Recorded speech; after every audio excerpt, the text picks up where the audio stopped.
সাবরিনা, নববর্ষের শুভেচ্ছা আপনাকে। বর্ষবরণ আয়োজনের খবর জানতে চাই আপনার কাছে। ধন্যবাদ তনি আপনাকেও নববর্ষের শুভেচ্ছা। আমি এখন আছি চারুকলা অনুষদে।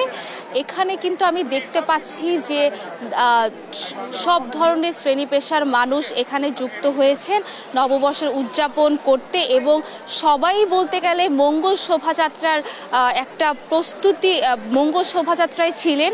যারা এখানে এসেছেন তাদের সাথে আমি কথা বলেছি, তারা সকাল থেকে রমনা বটমূলে যেয়ে তারপরে হচ্ছে মঙ্গল শোভাযাত্রায় অংশগ্রহণ করে তারপরে এখানে এসে দলে দলে বিভিন্ন পরিবার পরিজন নিয়ে আসলে এখানে এসেছেন।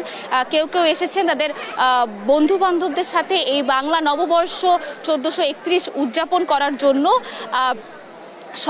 সবাইকেই এখানে খুবই উৎসবমুখর পরিবেশে দেখা যাচ্ছে, এবং আমরা বিভিন্ন জায়গায় দেখছি যে অনেক বরেণ্য ব্যক্তিরাও এই নববর্ষের উদযাপনে এসেছেন। তারা খুবই উৎসবমুখর পরিবেশে এই দিনটি কাটাচ্ছেন, এবং তাদের একটাই চাওয়া যে এভাবেই যাতে বাংলার সংস্কৃতি এবং ঐতিহ্যকে হাজার বছর ধরে প্রজন্ম যাতে এভাবেই তুলে ধরতে পারে।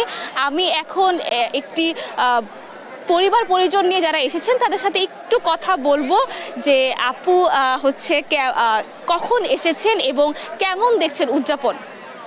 আমরা সকাল থেকেই আছি এখানে। উদযাপন তো সবসময় যেরকম হয় সেরকমই হচ্ছে, খুব ভালো লাগছে। সবসময় আসি, প্রতি বছরই আসি, এই বছরও এসেছি, ভালো লাগছে। এই যে ধর্ম বর্ণ নির্বিশেষে আমরা এই বাংলা নববর্ষ 1431 উদযাপন করি, এটি নিয়ে আসলে আপনি কি বলতে চান? এটা তো আমাদের বাংলাদেশের কালচার, আমাদের নববর্ষ, তাই না? বাংলাদেশের নববর্ষ। তো এখানে আসলে ধর্ম টেনে আনার কিছু নেই। এখানে আমরা বাংলাদেশে অনেক ধর্মের মানুষই আছি। এটা আমাদের উদযাপন, আমাদের উৎসব। নতুন বছর যে চলে এসেছে, নতুন বছরের প্রত্যাশা কি? নতুন বছরের প্রত্যাশা যেন পুরনো গ্লানি ভুলে আমরা সামনে এগিয়ে যেতে পারি, বছরটা সুন্দরভাবে কাটে, সেটাই আশা করছি। আচ্ছা, সবাইকে একটু শুভ নববর্ষ বলে দিই। শুভ নববর্ষ। আমার আশেপাশে আপনি দেখতেই পাচ্ছেন যে কেমনভাবে উদযাপন করছে সবাই কিন্তু অনেক আনন্দ উল্লাসে উদযাপন করছে।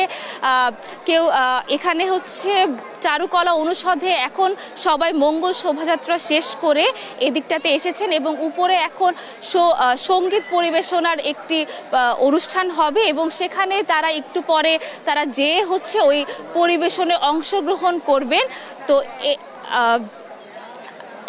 আর একটি জিনিসই বলতে চাই যে বরাবরই প্রত্যেক বাঙালি কিন্তু চাচ্ছে যে এই সংস্কৃতি, এই ঐতিহ্য যাতে যুগ যুগ ধরে চলতে থাকে। এই ছিল সর্বশেষ খবর। তন্নি। সাবরিনা, অসংখ্য ধন্যবাদ আপনাকে। দর্শক, সাবরিনা মজুমদার জানাচ্ছিলেন ঢাকা বিশ্ববিদ্যালয়ের চারুকলা থেকে সেখানকার বর্ষবরণ আয়োজনের খবর।